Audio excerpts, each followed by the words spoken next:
Hey, what's up, everybody? BDF 44 coming at you in another video. This is the day after the Lakers dropped the second game of the Western Conference Finals, and we're listening to the narratives, and it's just rough to listen to because you lost two games by a combined number of like 11 points. You know what I'm saying? Both of those games were in significant altitude, and it's like everybody wants to acknowledge everything but that. I just understand that the Lakers have, it's a reverse effect. It's almost like anything else that gets oversaturated. Then you get the other side of it where people are sick of you, unnecessarily frustrated by your presence, and it's because they have oversaturated the American public with the Lakers. So now when the exaggerated Nuggets coverage begins, no one's frustrated with that because they're sick of the Laker coverage being oversaturated. So what we're seeing is the result of people having Laker fatigue. Just like I talk about Spur fatigue, the world has Laker fatigue, and they don't want to see us win. And that's just how that works. So the Nuggets support is annoying to me. Not to say that they don't deserve it, but just to see how ridiculously exaggerated it is, and how it appears to be just racially motivated, to be honest with you.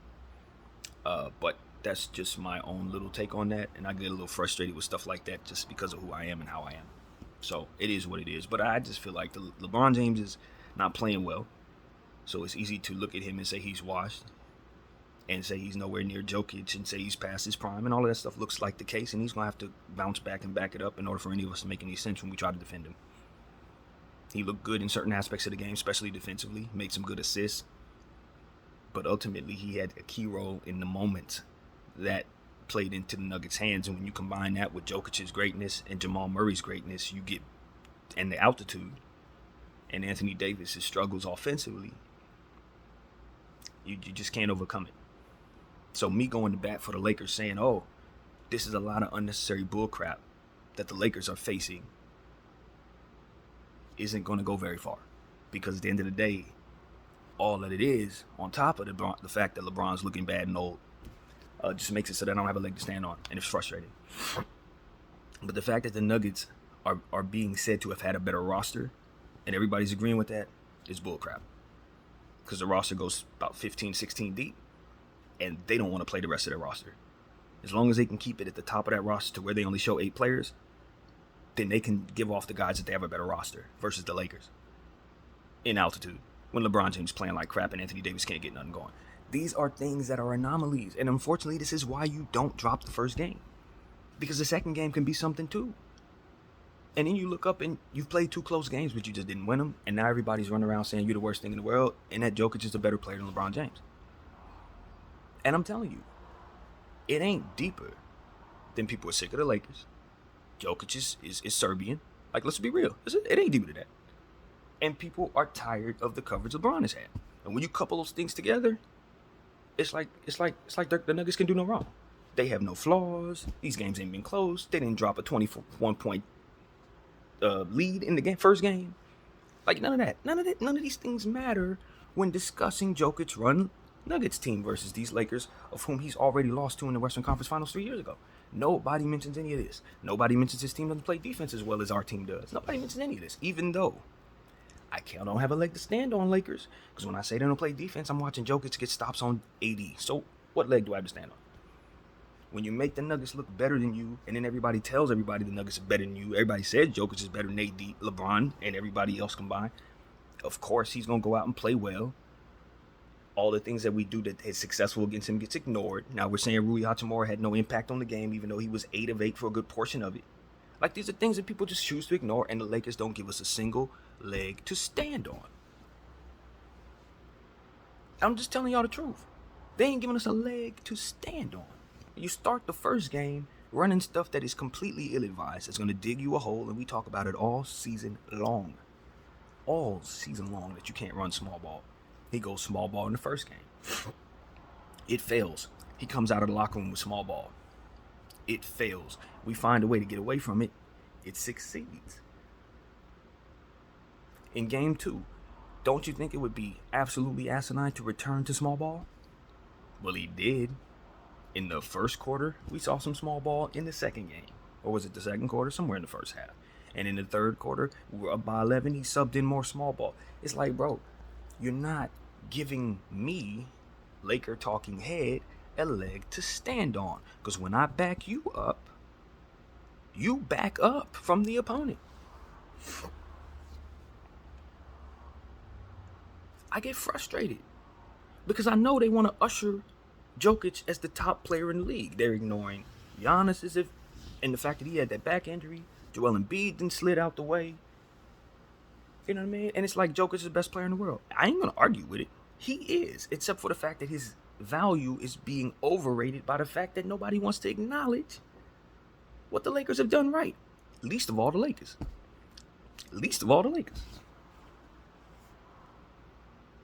And it's fine, man. It's fine. I get it. The black folks have run the league for a long time. They ain't had nobody since Dirk Nowitzki and Steve Nash that really went to work. But how is it that this guy doesn't have to win a single ring and he gets heralded as the greatest player in the game? Not one ring. And maybe he's on route to get one right now. Because my team ain't strong enough to stop him this time. Because we did stop him last time. It's like, man, the narrative, honestly, and I'm telling y'all this, and I know I'm going to lose some people this way, but as a black man, the narrative's annoying. Because I know that LeBron James has proven everything Jokic is trying to prove. And I know in year 20, Jokic ain't going to be treated like LeBron's getting treated right now. It's not going to happen, bro. It's not going to happen. I'm just going to put that out there. I appreciate Jokic as a player, and I wish the coverage on both of these guys, LeBron and Jokic, wasn't like as it's been. I wish we didn't hear about LeBron for 20 years while they tried to force us to love him for 20 years. I wish they didn't do this with my team to where they made you listen to talk about us, whether we were any good or not, every day for 30 years. I'm sorry that happened. But now we're in a space where they're trying to force a narrative. And the Lakers seem to be complicit with it by simply not playing well. Complicit or just falling into it or whatever. But I cannot back my team up and dispel all the disrespect coming our players way, D-Lo way, coaches throwing all kinds of stuff our way, throwing jabs at us and doubling down on the talk while my team just walks away with their head down. As a fan, I'm just going to walk away like, all right. Because that doesn't represent who I am. I'm going to back myself up. I'm going to talk my ish. I'm going to come through it and all of that. But if the team just ain't built like that and they got real killers over there, Jamal Murray's doing this thing, Jokic is really that great, even though the narratives around him is just insulting, basically to me. It's insulting. It's insulting. Because I know the narrative is not based on what he's doing on both sides of the ball. I know that narrative is not based on anything he's proven in terms of winning. And I know that they're trying to usher him towards winning so they can usher him to that proving spot so they can herald him as the greatest center in the history of the sport. When we know there's two sides of the ball, man. And when I say racially motivated, I get frustrated. I'm going to tell y'all the truth. I get frustrated. Because I'm thinking. And I don't know if I'm coming up with the answer to this, but maybe it's just my bias. Maybe I'm just in a bad zone. Maybe I just need to get slapped around so I get it. Something I'm not getting. But why is it that black dudes don't have to just play one side of the ball? Steve Nash only had to play one side of the ball, got MVPs. Dirk Nowitzki only played one side of the ball, got MVPs. Jokic plays one side of the ball, get MVPs. That don't really happen with us like that. Am I tripping? Or do black dudes be forced to have to play two sides of the ball most of the time when they want to get MVPs? Where's my head at? Am I missing something? Shaq had to play two sides of the ball. Tim Duncan dominated two sides of the ball. Kevin Garnett, two sides of the ball. Allen Iverson, two sides of the ball. Even people don't remember that. He was a fantastic steals player. We always got to play defense. We always got to be really great at defense. Joel Embiid, he's a defensive player, even though his defense, he's still a very dominant defensive player historically. Has to be defensive. Only guy that really comes to mind, Steph Curry, James Harden. Kobe Bryant had played defense. But how many times did James Harden get snubbed for the MVP? How many times did they actually not give it to him? Steph Curry had to win championships every year just to be considered for that damn thing. To be the greatest shooter of all time just to be considered for that damn thing without playing no damn defense. All I'm saying is, it gets frustrating, man. when we know that the league is predominantly black and a lot of people are oversaturated with that truth, and we've dominated the game in the way that we have, that's all good and it's cool. I'm loving that the international game is in the house, especially the big Serbian dudes. They've been working hard over the years on their game. They have worked tirelessly for 35, 40 years on mastering the game, so they deserve to be here, and a lot of them are a lot better than us. It's just a fact. But the narratives, bro, they seem crazy to me, and they seem racially motivated to me. And as a black person, I'm not gonna hide from that. I'm not gonna lie about that. I'm not gonna tell y'all I see something different or that I feel something. I don't feel nothing different. That's what I feel. I feel that. And I gotta apologize to any of my Serbian brothers and sisters who want to unfollow me. I respect what you have to do here, but I'm not gonna lie to my people. I started this channel being honest, bro. Showing my weaknesses, my strengths, my ignorance, my frustrations, and my pains. So I ain't gonna sit up here when I think I see something that doesn't rub me the right way and just say, nah, it's no problem. It's a problem, bro. It's a problem because at the end of the day, we want people judged by what it is that they're doing. And while Jokic is being judged by what he's doing, it's a lot being piled on top of that too. It's a lot of things being omitted so that he can usher his team better. And that's not what we're measuring when we're looking at sports. If you're going to be accurate, tell me the team is better than the other team. If you're going to tell me the team is better than the other team, let me know who else is on that team so I know what they're hiding from me in regards to the rest of the roster. Because I can tell you right now, the Denver Nuggets hiding about 7 players they don't want to play. Now, the Lakers haven't been savvy enough to get those players from behind that bench somehow. And that's how they're going to win the series if they do. They're going to expose Zeke Nnaji. He's going to expose the other players on that roster so people understand, the American public understand that the Denver Nuggets are actually not a better team. Some of their parts, 16-man roster, than the Lakers. Do they have a better top 8? They play better. The 8 that they have plays better than the 8 that Darvin chooses, right? But we still got more players we can play. So it's like, I understand this. I understand the Nuggets are up 2-0 because they beat our 8 that we chose to use, and they did it in a good fashion, playing spectacular ball, including phenomenal performances both games by Jokic and Murray, who are really that good. But the ESPN narratives and all these other Yahoo narratives, it's a drag to be a Laker fan and a black man watching this crap. It's a drag, bro. Just being honest. And there's a lot of people gonna hate it. They're gonna hate this. They don't like when black people speak up and say, yo, we don't like how things are going. We don't like how it looks. We don't like how people are trying to find ways of ostracizing our guys to usher in new guys when the playing field ain't seeming to be measured from the same spot. Right? I'm not supposed to say that. Nobody's going to say that, but it's a lot of black people, a lot of black players that are probably thinking that. Black coaches too. And they all love Jokic. They ain't none of them saying Jokic ain't as good as he is. It's just the coverage. It's exaggerated because of the exaggerated coverage toward black players. They talk about Michael for 1 trillion years, Magic for 1 trillion years, Kobe for 1 trillion years. When you get you a Jokic, it's like, okay, we got to tell the whole world that he is a magic person. Like he can do magic.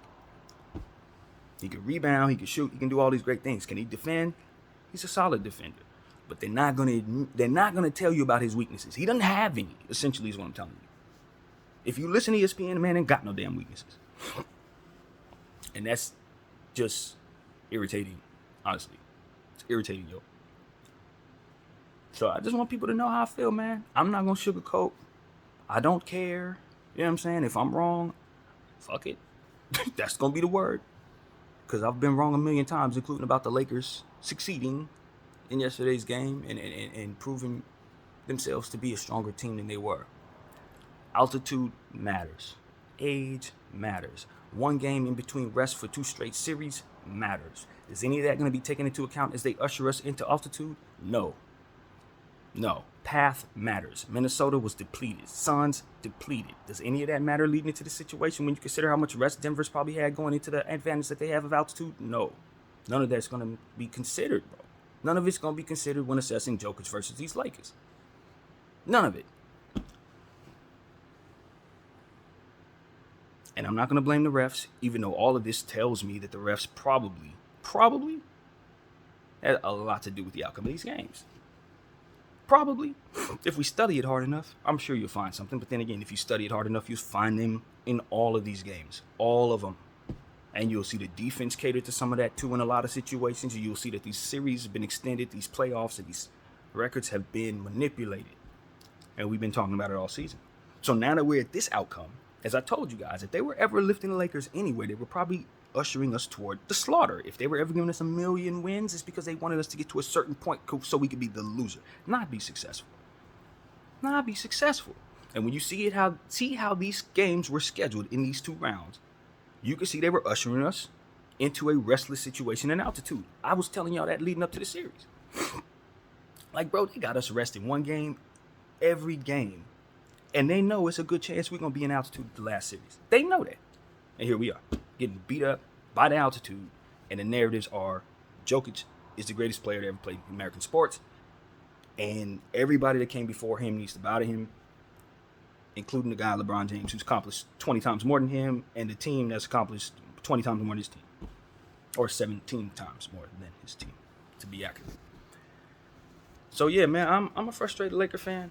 Frustrated with my team, but I just, you know what I mean? We have tendencies. Our coach is going to dig holes, and those holes are going to make us bad. And that is the habits that we have developed. So when you have those habits all your career, or rather throughout all your, well, yeah, he's a rookie, his career, and you bring who you are and those habits to the playoffs, of course, you're going to audible into stuff that hurts you in the playoffs. And those things that you got away with in the regular season, obviously you can't get away with in the playoffs. Small ball has been a poison pill for Darvin Ham for a whole damn season. It's been a poison pill for the LA Lakers organization for 2 seasons. They overcome it, get to the Western Conference Finals, and audible into it as if it was never a problem. And people want me to think my team isn't complicit in the bullcrap. I tell you, we, the Lakers, we are complicit. We want to feature Jokic. We want to feature Doncic on Christmas Day. Like, these are things I'm not confused about. Why we want to do those things? Because we want the league to succeed. We are the Lakers. Everybody's watching our games. So if the league wants the biggest, brightest lights and the best players to be showcased, they need them to play well against the Lakers, because the Lakers are who everyone is watching. So if the Lakers are blowing out all these damn superstars, if Luka Doncic looks bad against the Lakers, if Jokic's getting beat by the Lakers, if all these guys are getting beat by the Lakers, then every time anybody sees these people, they're getting beat. So the Lakers have to be bad when you see these guys in order for them to be showcased properly, because you ain't going to watch them play the Kings. You ain't going to watch them play the Bucks. You ain't going to watch them play the Spurs. You ain't going to watch them play any of those damn teams. You're going to watch them play the Lakers. So the Lakers have to defend bad enough so that you can see Jokic play well against the Lakers. You see how this works? And after studying this for 2 years and wondering why the hell we do things that don't work, this is the conclusion I came to. We're all complicit in the bullcrap. There's millions and millions and millions of dollars that can be gained from what they're doing. Billions even. Forget millions. Billions. And they're going to be giving out that little Larry O'Brien trophy. They're going to be tossing them things out. And they probably got 30 of those made, ready to go. They replace one for every day of the week. You know what I'm saying? Them trophies. They mean a lot to us, but it don't take a whole lot for them to make them things. Rings, it don't cost a whole lot of their budget to make those trophies, man. That's not the goal. The goal is to make the money so that they can duplicate those trophies a trillion times over. You know what I'm saying? It's not about being on the up and up so that we can all feel good about how that trophy was accredited. That's never been about that, it seems to me, as I look at how things are going, how they manipulate the rules every year, change them every year. You can't get used to nothing. Today's a touch foul, tomorrow's you can clobber a guy in the head. I mean, it just goes so many different ways. The consistency is random. It's absolute random. So it's like, okay, they can manipulate it that way, as well as the defenses, as well as, you know, various different things they can do with the schedule. And it just comes together to make for a very collaborative fixing, it seems to me. And so when you look at that and you couple that with the media narratives and all this other stuff, and then load management, it's just like, all right, bro, this thing is a big, elaborate charade. And I mean, it's a game of chance, but the chance only comes in about 2% of it, 3% of it. The rest is like, it's formed in such a way to where you're likely to get what it is that they're looking for in regards to matchups and all kinds of different stuff. So it's just like, man, I'm overly frustrated with the Lakers. Circumstances here, and the Nuggets are beating us. They look better. They're not better, bro. I'm watching basketball my whole life. I know when a roster's better than another roster. They have a better top 8 because they're playing better. They know each other better. They've been together longer. When you think of a team that's been together for 3 years versus a team that's been together for 3 months, that's also a big part of why the Nuggets look great out there. I want to give them credit because they're playing great. But I also know a lot of what they've benefited from has not been natural. A lot of it. You know what I mean? So that's my raw emotion, man. I got it out. I am frustrated. I do resent the coverage that Jokic is receiving as a black person. I resent it. It doesn't look right to me. It looks scared by the fact that he is a Serbian guy, man. I'm just being honest. And maybe you could say the same thing about every black player that's ever been covered in every American sport. I don't know that that's unfair. I don't know that. But I'm just telling you what it is that I see that doesn't look good to me. It looks nasty. It looks real nasty. And I don't lie about these things, you guys. I'm a straight shooter when it comes to stuff like that. And I'm not afraid to lose people that way. I'm really not. It's just who I am. So you guys are gonna accept me for who I am, I suppose. And I'm gonna learn to grow, but I'm not gonna lie about what I see. I'm not gonna lie about narratives, especially when they're racially charged. Especially when I know that those chargings aren't meant to uplift people, but a lot of times just have them at odds with one another and have them looking at each other like, see, I'm better than you, and all kinds of other stuff that just stirs the pot, makes it worse. You know what I mean? But you're not supposed to say that's what it is, because then once you do that, you're giving it life, right? Then at that point it becomes real. It's not just something that's an unspoken word or an elephant in the room. It becomes real. I make it real. When you come to me, I'm gonna tell you what a lot of people are gonna be afraid to tell you because of the times we're in. But it don't sit right with a lot of us. The Jokic is getting the type of coverage he's getting against LeBron James in this series. It ain't sitting right. It ain't sitting right how the country's reacting to it either. Ain't sitting right. So I'm just gonna tell y'all the truth and let the chips fall where they may. Nevertheless, Jokic is as good as he is. This is not me saying that Jokic ain't as good as he is. He don't need the coverage. LeBron don't need the coverage. They can be in a room by them, with their teams in a gym and get the outcome they need without anybody seeing it. And they can just tell us what ended up happening. It's probably a better way for it to go anyway without having the peanut gallery in the room. You know what I mean? Just the fans, the cameras. Leave the media out of it. And I promise you get different results in these series. That's another thing. And I don't think I'm part of the solution. I'm also applying pressure. You know what I mean? But I'm a fan too. And nobody's paying me a thing. But at the end of the day, it's also part of why certain things go. And it's a tool for the coaches. You can see how Mike Malone's using the media as a tool. All coaches have done this before. It works. So it can be helpful. But I just think that it can also be, it can be distracting.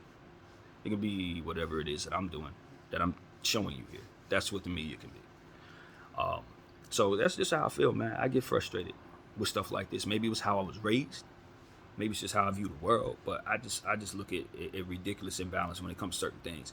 And when it comes to how the Lakers are being covered versus the Nuggets right now, it's crazy imbalance. And when it comes to how the Lakers have been covered versus the rest of the sports world over the last 20 years, it's ridiculous imbalance. And I'm not mad at anybody for being upset at it.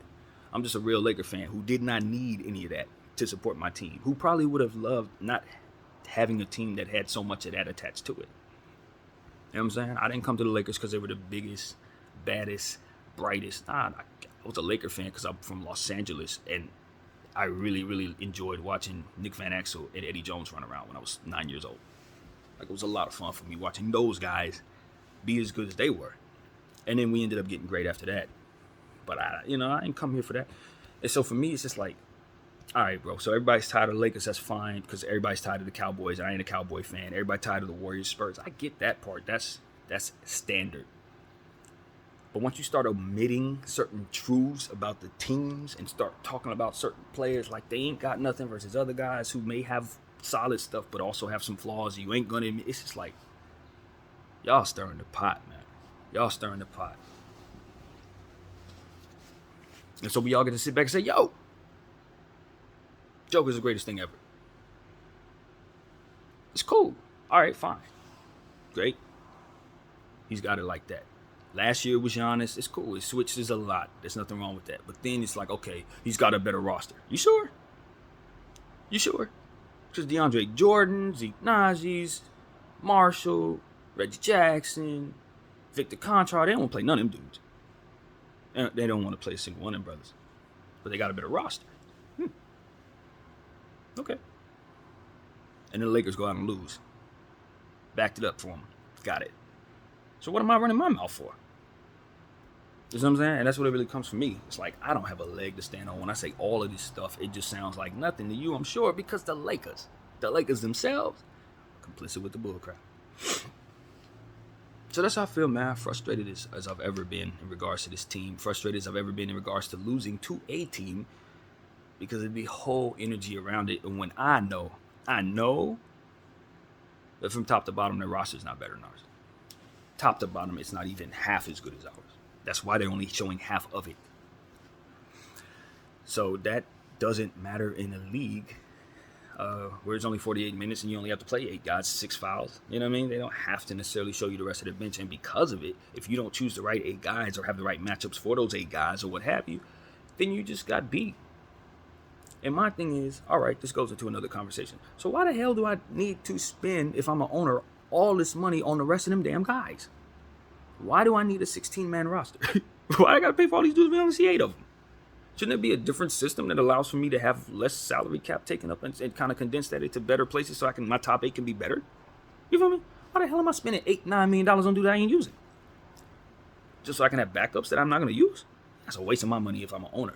So the NBA is going to have to make that make sense. If the sum of the team doesn't have to be exposed at all, that teams can beat other teams that they're better than because they use a better top 8 players, then stop making it so that the teams actually matter at all. It ain't no damn team. Shorten the roster to 10 and let's save these owners some money. Expand the league and give us more teams and cut the rosters to 8. Have like 50 teams. I don't know what you want to do, but what I can tell you is the Nuggets ain't better than the Lakers because the Nuggets got half a team that they don't want to use, man. But if it ain't realized in any way, then what the hell difference would it make? So that's also a part of the frustration that you're sensing here. It's just like, bro, it doesn't matter if you have a better team. It doesn't matter. Because they'll never have to expose these guys.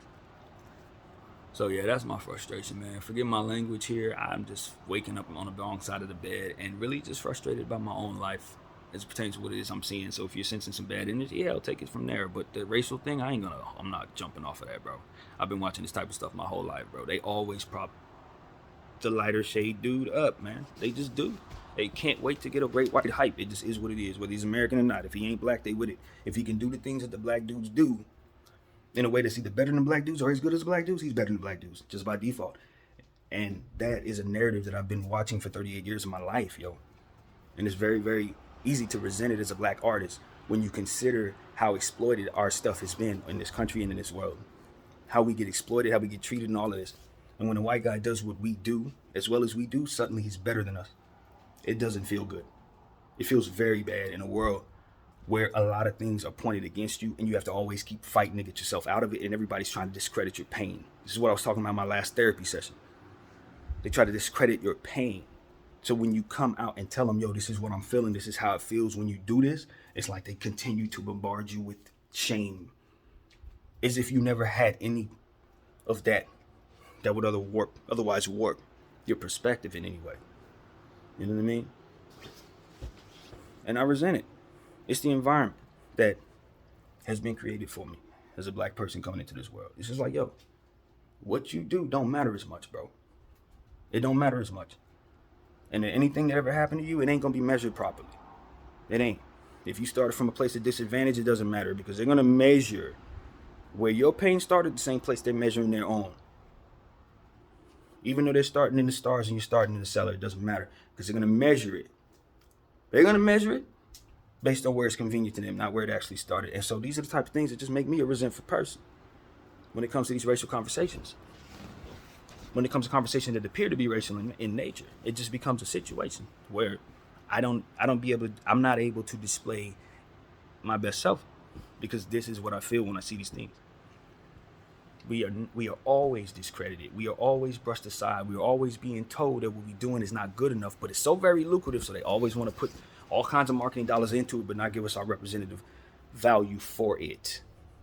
That's what I want my brothers and sisters who are not black to understand what you're looking at here. It's not that I'm mad seeing a Serbian dude succeed or get his shine. I need more of y'all to succeed and get shine. I want to see more of y'all come over and get into sport. I want the expansion in the league so that more international talent can come in. It's that American middleman and this overall racial environment that just makes people like us get the short end of the stick a lot of the time on this planet. It makes people like me talk like this in conversations like this. And it's understood by some, but not enough. And that's why this channel's as it is. We're gonna normalize black pain and talk about black trauma, even when it don't come out the right way, because it's trauma. And when you assess trauma, it don't always come out the right way. When someone's trying to wrap their head around something that doesn't feel good to them, they might not always speak the right way. They might not always see things the right way. They might not always say things the right way. They might not always have the right things in their heart. That's what trauma does. If you can't relate to it, you will understand it now. You know what I mean? So when you're looking at a black person who's talking like me, maybe you look at another black person who doesn't agree with me, you understand that those are two different levels. Two different people, two different perspectives. But that trauma is still in a lot of us. And we do see it. It does come out when we see certain things like this. It does come out. You know what I mean? And I'm not ashamed of it because I didn't create it within myself. And I want the world, the whole world, to know what it feels like to be me. I ain't gonna say to be black. I don't represent everybody black. I'm telling you what it feels like to be in my skin when I see certain things. And I'm telling you, the Jokic coverage, it's foul. It's foul, bro. It's absolutely foul. He's awesome. In fact, he's better than awesome. He's one of the greatest players ever played. But the coverage surrounding him, nah, they're not doing right there. They're not doing right there.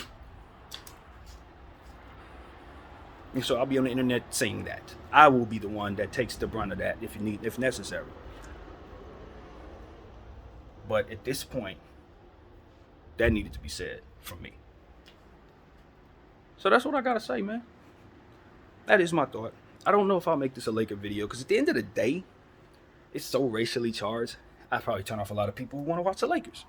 You know what I mean? And I don't want to bring bad energy to somebody who doesn't want that. But I do want to get on my channel and say what I want to say without any reservations. So that's what I did. So I'll make it a therapy session for the sake of all of y'all who don't want to hear that. I respect it. But that's my perspective, man. My perspective. So that's really what I got to say, man. Sorry that my raw emotions may rub some people the wrong way. I'm sorry that the offense that I feel is offensive coming out of me, just the same. But I'm not sorry that what I identify, I'm honest about seeing. I'm not lying to anybody when I say that these are things that black people feel. A lot of times they don't say. You know what I mean? It just is what it is, man. Racism has warped this world in a lot of ways. The presence of it, the denial of it, just the same. And maybe sometimes when there ain't no racial problems, we may see some because of that denial repeated over and over and over and over and over and over again. Hence why I describe it as trauma. BDF 44. I thank you all for watching.